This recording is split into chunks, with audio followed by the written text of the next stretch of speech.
Okay, so right now we're gonna get this shot of us driving through DC and talking kind of about my story, but we're gonna do it with this GoPro. So we wanted to get kind of a cool shot that showed, you know, how DC actually looks and really bring you into the city. So we're gonna use this, like I said, we're gonna put it with the suction cup right here, and let's kind of show you how that works. And that's it, that's how it's gonna look. So what is my story? Well, my name is Andrew Davis. I'm 23 years old, and I grew up in the heart of Chicago. I've been interested in this kind of stuff, politics and international affairs, for pretty much as long as I can remember. When I was younger, I used to ask my parents incessantly about what was going on in the world. As I got older, I kind of started watching the news like sports, and by the time I entered into high school, an urge to finally do something about the many problems being reported on every day pushed me into the world of social activism.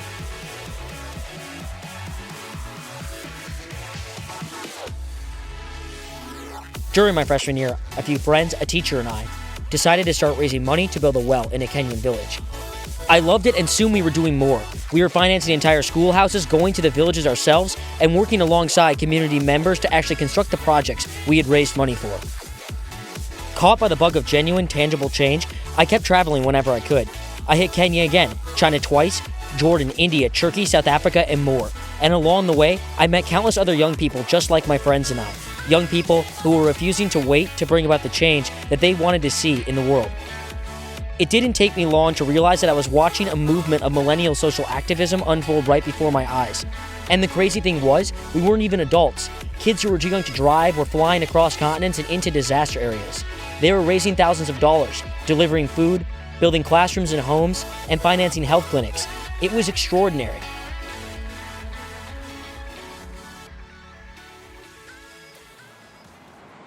That was my high school experience. And as I entered college, it became clear to me that there was a different millennial mindset about the world. A mindset of action, optimism, collaboration, and engagement.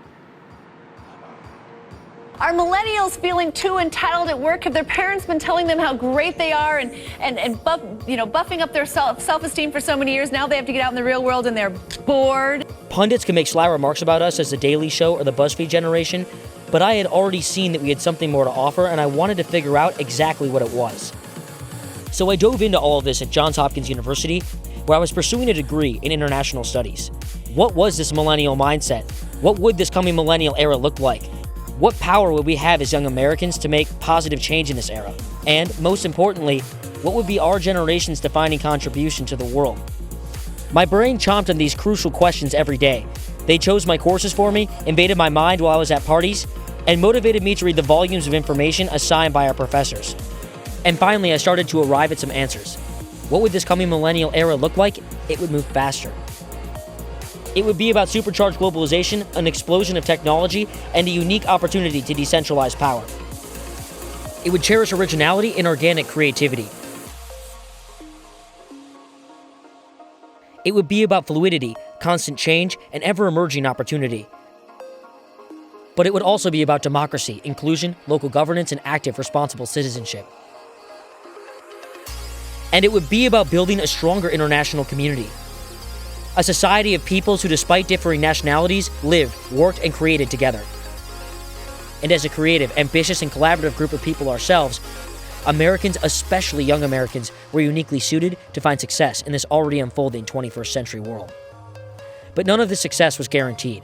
Our country was and still is hurtling towards an era of chaos. New great powers are rising, and the United States, our home base as young millennial Americans, is facing economic stagnation and immense confusion about its own future. Our government is gridlocked, unable to fix our economy, unable to reform our limping education system, and unable to maintain even the modest gains we made in Iraq and Afghanistan in the 10-plus years we spent waging war there. So, as I prepared to leave college, I was faced with a new question. How do we break through the gridlock and unleash our generation's vast potential for success in the coming century? With this question in mind, I sought out a job on Capitol Hill, hoping to become a part, even if it was just in a tiny way, of the grand bargain, the high-level negotiations that would break the gridlock, the historic discussions that would set America back on track, that would chart our course to revival. With these grand ambitions in mind, I have to say that I arrived at the Capitol on my first day, like many Americans, expecting to find a flourishing center of political thought and excited discussion in the many offices that populate the Capitol complex. I expected to find energy in these offices, inspiring rallying cries from the right and the left that would clash in glorious debates on the House and Senate floors. I expected to be at the forefront, the front lines, the knife's edge of America's revival. But instead I found old ideas, cheeky debates, and an acute lack of productive vision for the future of our country, not to mention the world. Day after day, the same tired talking points filled the airwaves as both parties relentlessly accused one another of obstructing America's revival while doing little to actually bring about that exact revival themselves. It was far from the grand visions I once had of powerful congressmen and congresswomen sitting in ornate Capitol committee rooms surrounded by their brilliant staffers and hashing out the legislative deal of a generation. And like so many Americans watching this stagnation unfold, it depressed me. It sapped at that excitement I once held for serving the people as a staffer in our nation's government. But I refused to let the stagnation win, to let it coerce me into assimilating and accepting that this gridlock would be the undeniable state of American politics for the remainder of our lifetimes.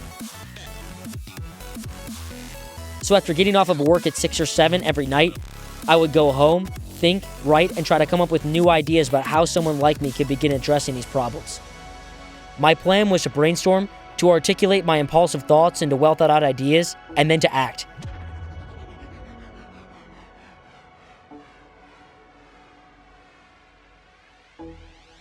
And in those many reflective hours after work, I came to the basic conclusion that the dominant voices in our government had failed us. The voices of the right and the left, the rigid ideologies that define our parties, had atrophied and stagnated. They were old, born of the Reagan-era conservative revival, or the once progressive liberalism of the 1960s. These ideas that had united and excited Americans decades ago were no longer providing a tantalizing vision for the future or a compelling reason for voters on one side of the aisle to break off and join the other. And so we were left with a divided and politically exhausted people. A people who, with nowhere else to turn, had doubled down on two sides of a political spectrum that they knew to be flawed but didn't know how to break out of. A people who elected roughly the same number of representatives from either side of the aisle, who put divided governments into power and then expected those governments to lead as if they were united. So how could we fix this problem? How could we break the gridlock? How could we spark America's revival and unleash our generation's vast potential in the coming 21st century? I thought we needed to get new blood, to get a new voice into Washington, D.C. and our government that could shake things up and get America moving towards an inspiring goal once more. But whose voice should that be? How could we find that voice? Where would it come from? Well, the answer to me seemed quite obvious. It should be a millennial voice. America needed that generation of doers, that generation of ingenious innovators, collaborators, and fixers to come out of the woodwork and start preparing this country to enter the already unfolding 21st century world. Our generation needed to take that powerful tendency towards social action and engage where, for some reason, we had rarely ever engaged before, the realm of American politics. And with all that in mind, not only should this new voice be a millennial one, but it could be. Why? Because our generation is a largely untapped force in American politics today. Many of us simply do not participate. But in this gridlock system, there is almost equal support for the right and the left amongst Americans who do participate. So there is this dysfunctional balance of power that keeps our government gridlocked. But if our untapped millennial voice was suddenly brought to life, we could be the ones to upset this dysfunctional balance, to break the gridlock, and to get American politics moving forward again. So that is what this show, The Millennial Project, is all about. It is about our journey as young people in America today to prepare ourselves for leadership in the coming decades. It is about finding new millennial solutions to the most pressing challenges of our time. It is about learning how to build movements and organizations that produce real, not just rhetorical change. And most importantly, it is about amplifying that untapped millennial voice so that we can take the first steps forward in reinvigorating both America and the world for success in the 21st century.